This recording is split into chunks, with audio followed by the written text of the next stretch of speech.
Bet you didn't know who's building all the Beast boxes. Here's your look at the upcoming 52 Toys Hexanoid Unus.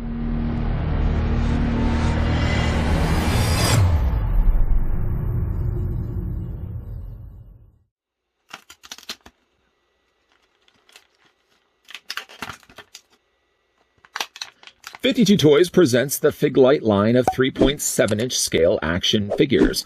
Hexanoid Unus is here. The figure features a red, black, and silver color scheme and comes with a blaster and 2 pairs of alternate hands." Before we begin, I'd like to thank the folks over at 52 Toys that did provide this early sample copy of Unus that we could have a look at from their new up-and-coming line of Hexanoid figures. Let's go ahead and grab the tape measure. The figures are already being advertised at 3 3/4 of an inch. And just to show you what that is in size, just to look at my tape measure, Unus is about a little over 2 of those tall. Anyways, though, let's get the more accurate reading going here. Taking the tape measure to the top of Unus's head, the figure stands at, 3 3/4 of an inch almost exactly. And that works out to be a figure that's about 18.5 centimeters tall. So just a little bit of backstory about the Hexanoid line. There's 2 characters. There's Unus that we are looking at in this video, and there's Omex. I'm just going to bring in Omex that 52 Toys also did provide. We will be looking at that FYI in an upcoming video.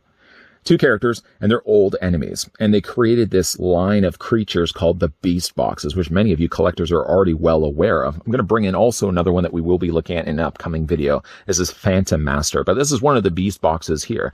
The idea that these creatures, I'm just going to spin this side so you can see the box here, transforms from creature to a box mode. And all of these creatures were based on creatures that the 2 characters found on Earth.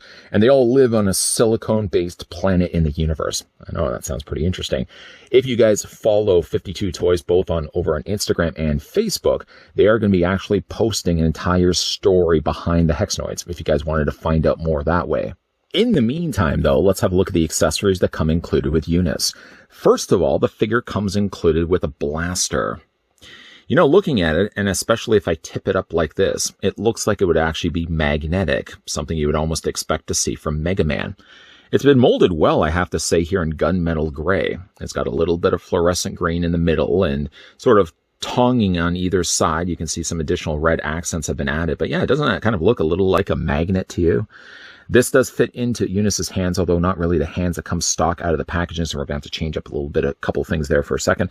One thing to note, though, is there doesn't seem to be a place anywhere on the figure where you can store the blaster. So it's either in his hands or just to leave it off completely. I don't want to leave it off completely. Let's have a look at the hands that come included with the figure. Now, of course, right now, it's got a pair of relaxed hands. But if you prefer closed fists, then the figure comes included with those. If you much rather have him with the means to actually holding the weapon, then actually comes with a couple of gripping hands there too. Again, using all that really nice dark gunmetal gray. Changing out the hands are actually super easy. First of all, I'm going to pick the figure up and show you the stock defaulted relaxed hands. We can go ahead and just yank the hand from the forearm. Luckily, each one of the hands actually come included with a molded peg on the end, so you don't have to worry about a separate peg getting pulled out by accident. Let's go ahead. And again, you have hands for both the sides. I'm actually only just changing the one side for right now.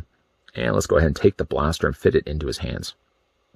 Fits well in his hand. The grip is wide enough, too, that the blaster sits in well, and it doesn't sit loose either. Again, it looks really nice. The good thing about this line, too, is that these figures are superposable. So, like, you can get some really interesting poses actually going for these. And, again, I love the 3 3/4 inch scale. You guys know me by now. Yeah, I mean, there is no other place, as like already mentioned, that you can actually store the blaster. But for me, I'd be more inclined, I think, to display it with Unus anyways. I'll go ahead and pop the hand back into its place. I will say, though, like the plastic that they use for these figures so far, based on only just the Unus that we're looking at right now, is pretty light. So like when you pick them up right away, you'll notice that it's a very light kind of plastic that they're using. Not to diminish it at all, actually, where they may not make it up in weight. They certainly more than make up for in detailing. I really like the head sculpt on this one. Bears a little bit of a resemblance like to the old Micronauts line. I almost kind of would say it looks like Micronauts mixed a bit with Samus from the Metroid line. Kind of a little bit about the two, be kind of married together, as you can see, to give us the look of Unus here. Mostly all, again, a dark gunmetal gray plastic has been used, but they painted the figure really, really nicely. Again, to look at the head sculpt right here, you've got a translucent green plastic. covering over what seems still to be a molded face underneath. Even to just to show you from the side, you can probably even make out there seems to be like eyeballs, or at least the sections where it probably would be seen through. And again, I really like the use of this translucent green plastic. It finds a couple of other places here on the figure. It comes on the forearms there, although there's these holes on the forearms that I think are only more just decorative than anything else. There doesn't seem to be a peg point anywhere on the blaster. Like I thought for a second taking it out that maybe the blaster would clip in place, but there's no peg or anything on the blaster. So there's just these couple of random holes here on the sides. And there's an additional orb of green here on the front, matching again the same plastic that they used. Like the colors are really good on this one. A lot of silvers. I really like the silvers that they've used. Some decent looking reds. Like the color scheme works really, really well on this one. Again, even the parts that really aren't even painted too gives still an opportunity for 52 toys to shine with a lot of decent looking sculpting here on the arms, here on like just I'm going to move the arm out of the way so you can see the sculpting on the inside of the torso and all down the legs here as well, with some really nice additional silver in there as well. Now, the articulation is actually pretty good on these figures too. The only part that I had a little more of a harder time with is if you take the torso and you bring it down like this. You'll notice like the sculpting that they've done to the abdomen. It kind of looks like a play button. There looks like there's almost a bit of a heart there also sculpted in. If you have the torso too like low, for example, you'll notice it like the torso hits this section right here. So you always really want to kind of bring it up. If you bring it too far up too, it also seems prone to kind of clipping on the inside of itself. So you want to just bring it up just enough to actually be able to move it back and forth. We're going to start things though, obviously with the head sculpt. The head is on a ball joint, so it rotates quite nicely all the way around. There also seems to be a secondary ball joint just underneath the armor, just at the base of the neck. And that allows some additional articulation there as well. Just one last time. One last time. Looking at the head sculpt here on Unus. Doesn't it look a little like Samus? Kind of looks a little like Cobra Commander as well. Look at me throwing out all the things I think this figure looks like. I mean, in the end of the day, it's a really, really neat looking figure though. These shoulders even though they have these little parts that actually are separate, they're pinned in place, these shoulder pads. They're actually not in the way at all. In fact, you can easily take the arms and bring them out at a comfortable 90-degree angle bend. You can also take the arms and rotate them all the way around. There's a single hinge in the elbow. There's a swivel here also in the elbow, but there's also swivel here in the bicep. It seems like weird to have two places, and yet they still manage to put an articulated point here in the bicep and an articulation point just a little bit lower down here in the elbow as well. There's also, of course, articulation being the ball joint that is used to plug the hand into the forearm. And then again, as we've already talked about the torso does get, sadly, a little hung up sometimes if you have it a little too far up or if you have it a little too far down. But if you have it just about right there, you can still move the torso back and forth. I mean, really, too. You can also move it further up and really give you a full range where you can rotate the torso almost all the way around. But you're just going to want to bring that back down a little bit so, again, it doesn't get clipped against the ledge there. Legs hinge out. You can take the legs and again move them forward. You can move them back. There's two pins or two hinges here working for the knees. Sort of does look a little disjointed when you have the leg bent too far back like this. It does really stretch out the length of the knee, but you're probably not going to be bending that far back anyways. I'm only doing it for the purpose of this review. And then the figure also does have articulation both in its ankle this way and also ankle this way as well. The last thing I'll say also about Unus here is that the figure does have a peg hole on the underside of his feet. Although, unfortunately, Unus did not come included with a display stand. I think that would have been also a nice way to finish the line nicely by 52 Toys also including a display stand. Other than that, though, I really, really like the look. You know, let's go ahead. Let's get the blaster back in his hand.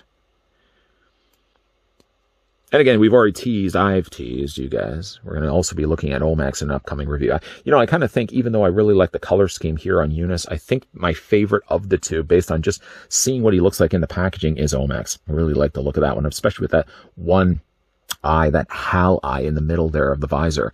But yeah, I like the color scheme on this one. The plastic is, again, a little on the light side, but not to the point where it doesn't feel cheap. It just feels like it's a lighter figure, especially for its scale too. It's got some decent articulation. It's got some swappable hands, and it's got a blaster. No place that you can store it on the figure other than in its hands, but that's where I'm going to be displaying it anyways. Really kind of nice early entryway into the new Hexanoid line from the folks over at 52 Toys. I really, really like the way that Unus turned out here. One thing I really like about the Hexanoid Unus here is it has design elements to it that reminds me of other things. And that's a good thing too. Collectors, if they can find something about a new figure line that reminds them of something that maybe they had collected or remembered from back in the day, then there's probably more of a likelihood that they're going to want to be picking up the line. To look at Unus here, I get a lot of the aspects of Micronauts mixed a little bit maybe with VR Troopers, a little bit of Cobra Commander and Samus from Metroid thrown in there as well. I mean, to say though, Hexanoid Unus has still a design all on his own, but I kind of like the idea that it has little things about it that reminds me of other lines I've seen before. The figure is small and superposable. It does also come included with the blaster that you can see in his hand. There isn't any place that unfortunately you can attach the weapon where if it's not attached inside of its hand, there is no other place, but that certainly would have added a lot of extra weight if you were to say clip it onto his back. It probably would result in the figure falling over. The figure is generally quite light and plastic anyways, and one thing I've also noticed too is if you put it in any interesting dynamic pose, stretching out the legs, bending the knees, anything along those lines, the figure's a little more likely to fall over.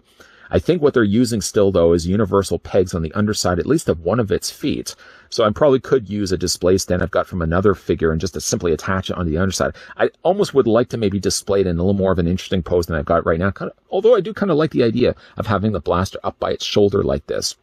Now, again, thanks to the folks over at 52 Toys. Not only are we going to be looking at Unus that we looked at in this video, but we are also going to be looking at Omex, and we are also going to be looking at a Beast Box. And I've seen a lot of images online of their Beast Box line, and I'm super, super excited to get a closer look at that. And, of course, to show you guys what those look like in an upcoming video. Again, if you guys are interested to pick up these for yourself, right now, the Hexanoids are pre-ordered on many of the online sites, so they haven't actually even released them yet. This is an early sample copy. If you guys are interested, it's pretty simple. Just look up 52 Toys Hexanoid. There's many various online sites that have the pre-orders right now going for these guys. And I think they're coming out a little later into like the fall of 2022. But if you enjoyed this video, make sure you hit it with a like. If you're loving the content that you guys are seeing, make sure you hit the subscribe button down below and turn on the bell notification. And yeah, if you're liking the Hexanoid line, make sure you're coming back regularly to this channel because we are going to be looking at Omex in an upcoming review, and we're also going to be looking at a Beast Box. Thanks to, again, the folks over at 52 Toys. As always, guys, thanks for watching. See you guys next time.